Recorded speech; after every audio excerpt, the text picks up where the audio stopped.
What happens to the leftover paint once you've done your initial print?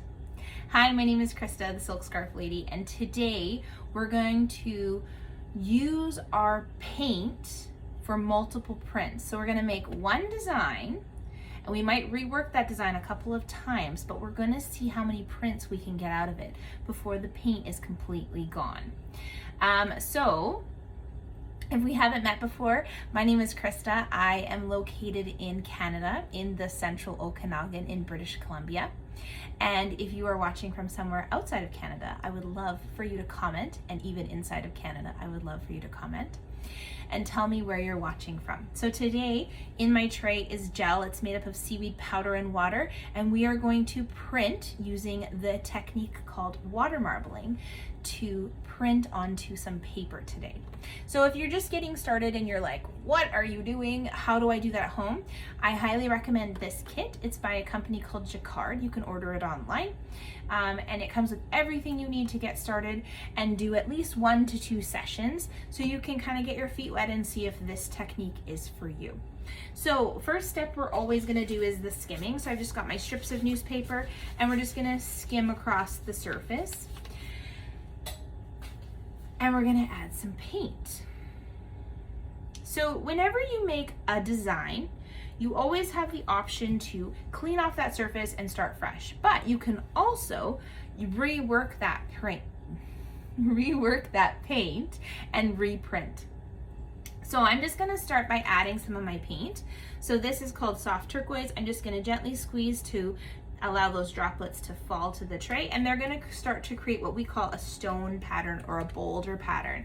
And that paint is not going to mix. Those colors are going to stay completely separate. They're just kind of going to bump into each other and push each other out of the way. And that way we get a really lovely saturated design of color because we have enough paint on the tray so that the colors are bold. So if we don't have enough paint on the tray, the colors tend to stay really soft. And so having enough paint on the tray will definitely help you get some really rich colors. Okay, so did you notice how that one didn't open up very big? So some colors I like to say are shy and some colors are really bossy. So some spread really big and some stay really small, but it also can be dependent on how much paint is on the tray, because sometimes you get to a point where the paint doesn't have anywhere to go. There's only enough surface for a certain amount of droplets. So you just got a barbecue stick. You can also watch my tutorials. There's a few other tutorials that teach you how to make some different tools that you can use at home to water marble, and I'll link that in the description. And so you can just swirl. The less movement you do, the bigger the design will be. The more movement you do, the finer the design will be, unless you're using tools that are really fine tools. So we've got our first design and we're ready to print. So we're going to print onto some paper. Now this paper has been prepared. So I think I used like a sponge brush. I prepared my alum mixture and I sponge brushed it on. Now I only did one side, and so my trick for that is I always label, it's hard to see, a 0 with a dash through it. So that's the side that has none. So I'm going to print the side that has some. So with our paper being pre-treated, we have the opportunity to rinse it after we've printed. So to the side here, I've got my rinsing station. Ugh. There we go. Yeah, you can see it a little bit. Yeah. So we're going to print down, bring it over and give it a bit of a rinse. I've got a little bottle here. Now I just got my fingers wet. So we can't have wet fingers because then the paper will absorb the moisture on my hands instead of the paint. Okay, so here we go.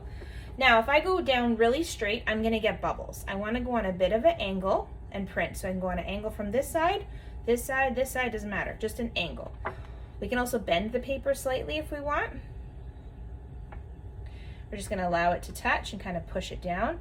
I'm kind of moving it. I'm not doing a great job because, well, it's a small tray. I could have gone with a bigger tray, but I didn't. Normally I would have like a cookie sheet, but I didn't bring one. Talk about being prepared. Okay, So we're just gonna use this to pull it up onto. So here is our print. Pretty freaking fabulous if you ask me. Now it's gonna get a rinse just with some water.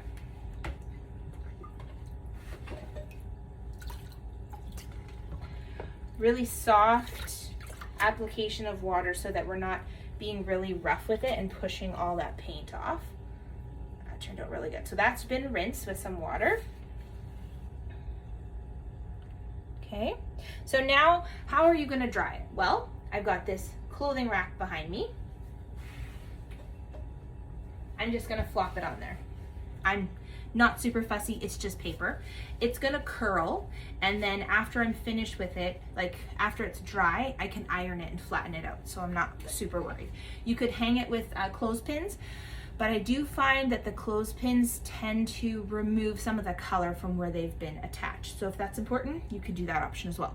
So now we have this tray that's got some paint left. Not very much, but enough for maybe a print, but it's gonna be softer than this one because we've lifted up so much of our design.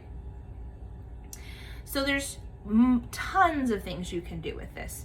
You can just print it as it was in the natural organic way that it had, kind of like when the paint is lifted off, it kind of leaves a little swirl. You could print it that way. You can do what I'm doing and just re-swirl it. You can also go back in with some fresh paint and add more volume to make it look richer and brighter. But the goal with this is to see how many prints we have to take before we take all the paint away. So I'm just gonna grab our paper. So again, our pre-treated paper that's labeled on the back there. So this is the front that we're gonna print. All right, try and do a better job this time. I'm gonna kind of go on an angle here.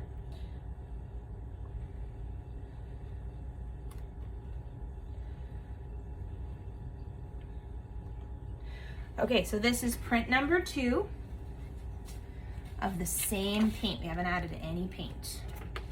I'm gonna use this to lean it onto. Wow, that's pretty. A lot softer than what we did previously. So again, I'm just gonna rinse it.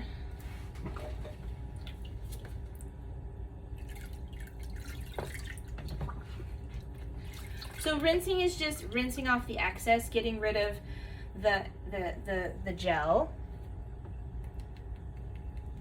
See how that color sticks right on there? Perfect. Okay, so I'm just gonna pop that to the side and let it dry. Okay.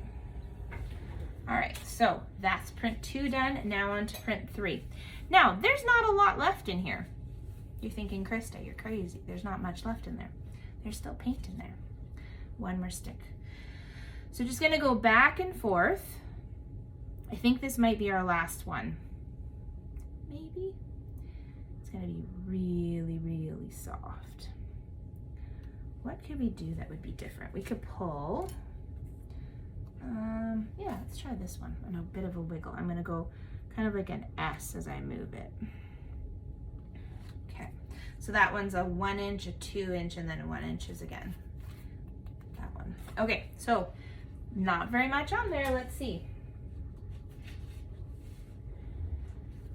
Okay, where's our circle? There's our circle. We're gonna print it. Okay, so I'm just gonna lay it in.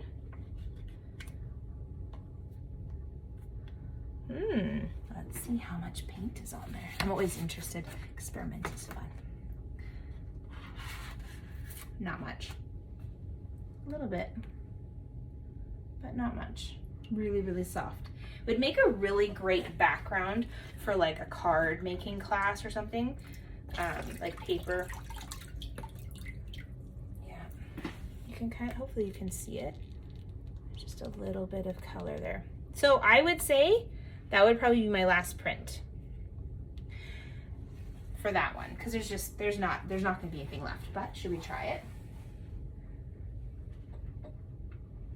Okay, so that's just gonna be flopped over and dry. So that was print number 3.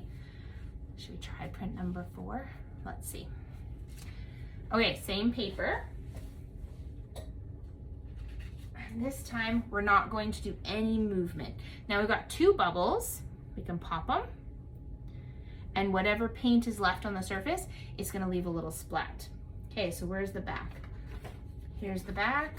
So I gotta go down, loosen it. Down it goes. Let's see if there's anything left on that tray. Not much.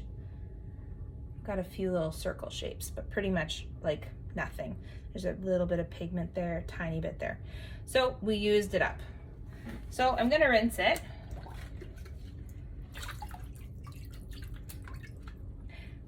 All right, I'll flop that one to dry.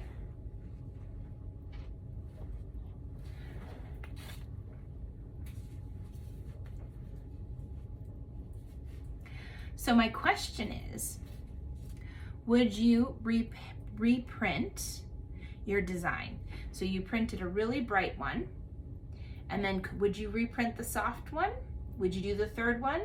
Or would you just print only the bright one and clean your tray off and start fresh for your design? So if you would reprint, comment reprint, because I'm interested to know if that vibrancy is more important to you. Okay, so let's see how much is left on the towel. Not much, practically nothing, just around the edges, that's about it. So we used every bit of paint on that tray to reprint and reprint and reprint. So tell me in the comments, what would you use paper for? So I'm thinking like card making. I was thinking of making like a Christmas bunting that you would put on the wall.